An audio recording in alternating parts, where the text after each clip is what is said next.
Hello, everyone. It's Make a Move Mike, the Veterans Realtor of Realty Executives Dylan. I'm here with Andy Cruz of Mortgage Heroes, and we're happy to have you here with us today. We're going to be discussing the 10 commandments of buying a home. Number one, don't change jobs, because if you change jobs, it's going to affect your income. Especially if it's the same different job type, then that may affect it as well, because you haven't been working in that industry for several years, like your previous job that you just changed from. So that can affect your ability to get approved for the loan and close. So just keep that in mind. Yeah. Then the next one, number 2, is don't buy a vehicle. And there's actually, don't buy a vehicle, or you mean don't finance a vehicle? Either, both. Don't do either one. If you buy a vehicle cash, that's actually coming from reserves that you may be needing in order to qualify for the loan you're asking to get from the mortgage provider. And then if you're financing a car, you're adding a new monthly debt, which then negatively impacts your affordability when it comes to the debt to income ratio in underwriting.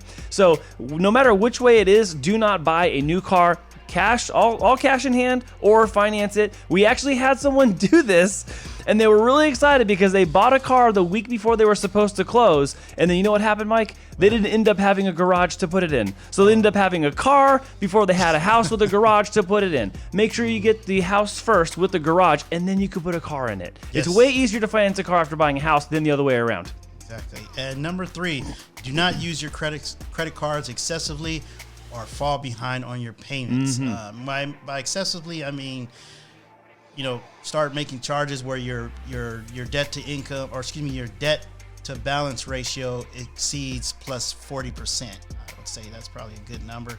30% probably the best number to be at, but you don't want to do that, because that'll bring up red flags with your lender and the underwriter, and that may cause you to lose out on being able to purchase that home that you're in escrow with. So please take this into consideration. Yeah.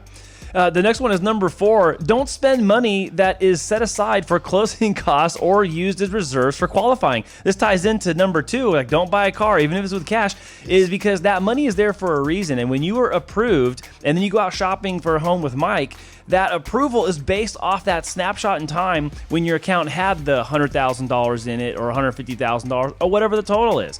So when you start messing with that and you have less money available, it's not only earmarked for a dedicated purpose within the transaction, but it does diminish the amount of cash on hand, which could negatively affect your loan approval at the end of closing. Number 5, don't omit debt or liabilities from your mortgage application. You want to make sure you leave those on there, and so that the mortgage lender, mortgage professional, and underwriters have every little detail that they need to qualify you and approve you in the most detailed and, dare I say,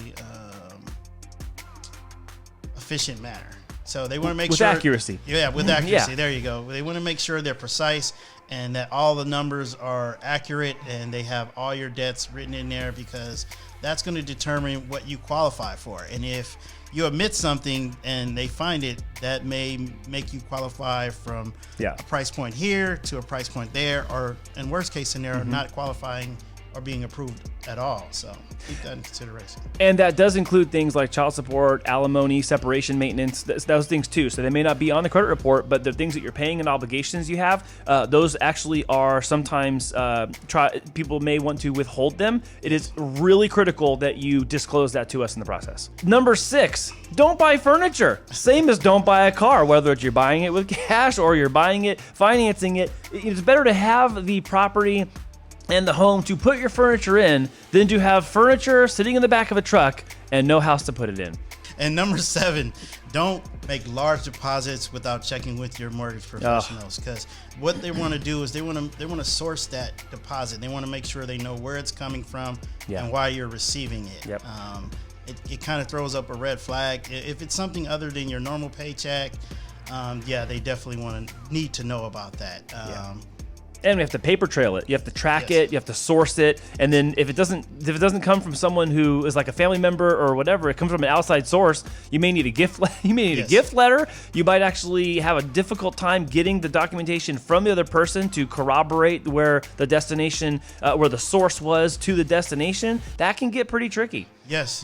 And the reason, one of the reasons is to prevent, or track money laundering. Yeah. Yeah. They want to make sure that the money's coming from a reputable source that we can track and source it. The next one, number 8, avoid originating any new credit inquiries. Now, the common misconception is that, well, if you run my credit for my mortgage, isn't my score going to go down? No. What actually happens is if you start getting your credit run in a variety of industries in a tight window of time, that will hurt you. So if you qualify or you do credit for a mortgage today, and then next week you go try to get a car loan, a week after that you go to Best Buy, and then you go to Jerome's. Now they're like, hold on, this guy and gal are looking for credit all over the place. What's happening? Yeah. That will be detrimental to your score over the course of time when you do that in such a short window of time. But the other importance is that, when you're doing credit inquiries, it does count as part of the makeup of your score. If your whole credit score is like a pie, it's a percentage of that pie. It's not even the biggest percentage. It's actually like the third heaviest weight on your credit.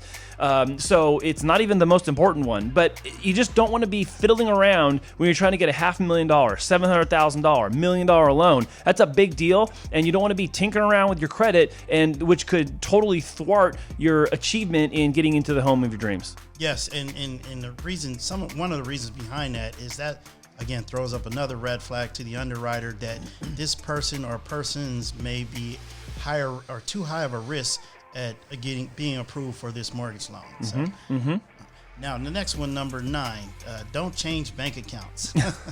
And you might be wondering why, because it throws up a red flag because they want to know why in the middle of such a large transaction would you change your bank account, your direct deposit, things of that nature. It makes it even if it's not suspicious, it just looks suspicious. Yes. So yeah, you don't. It throws up a red flag. Is why would someone do that? I guess you'd have to speak with an underwriter to know specifically. However, I like to think that it's the red flags, as Andy mentioned, suspicion. So limit those things and limit those red flags, and that'll increase your chances of getting approved. And the last one, number 10, do not co-sign for a loan with anyone else when you're trying to buy a home. We understand that your heart and your position of generosity towards people wants to be willing to reach out a hand and help out, especially if it's a family member or a very close friend. That is not wrong by any sense, in any stretch of the imagination. In the process of qualifying for a mortgage loan, whatever you co-sign for becomes your debt obligation as well, because you're literally telling that creditor, oh, well, if person ABC over here doesn't pay, I'm good to pay for it. But you're not, because that's usually not the arrangement. And also that debt, whatever that payment is, it could be a car payment, it could be a furniture store payment, whatever that monthly payment is, now becomes part of your debt to income ratio and limits the amount of affordability you have while trying to qualify for a mortgage. Yeah, you want to have as max purchase power as you need when purchasing a home, because that may take you from buying your dream home to your not so dream home. Right, so I thought of something else. I'm sorry, I have to mention this. The other part is too, what if there's a late payment? So let's say Mike says, Andy, I want you to co-sign for a loan for me. I'm like, sure, no problem. So Mike and I go about our lives, and we're just living our lives in parallel lane. We don't talk for a couple months. He hasn't been making the payment. Oh, I didn't know that. Now my credit report may have a late payment, 30-day lates, 60 or 90-day lates on it, because he's not gonna maybe tell me. Maybe he's feeling embarrassed or ashamed. Oh gosh, I can't tell Andy. He co-signed for this loan. Oh my gosh, that'd be embarrassing if I had to tell him.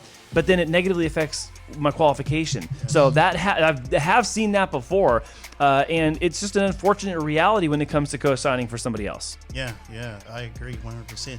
So we want to thank everyone for being with us here and watching our video today. If you have, or if you would like us to create any videos discussing the buying or selling a home process, or refinancing your mortgage, or obtaining a mortgage, when you need to contact us, please call us, text us. We can meet with you guys via Zoom, face-to-face, or over the phone. But again, thank you everyone for being with us here today, and have a great weekend and take care.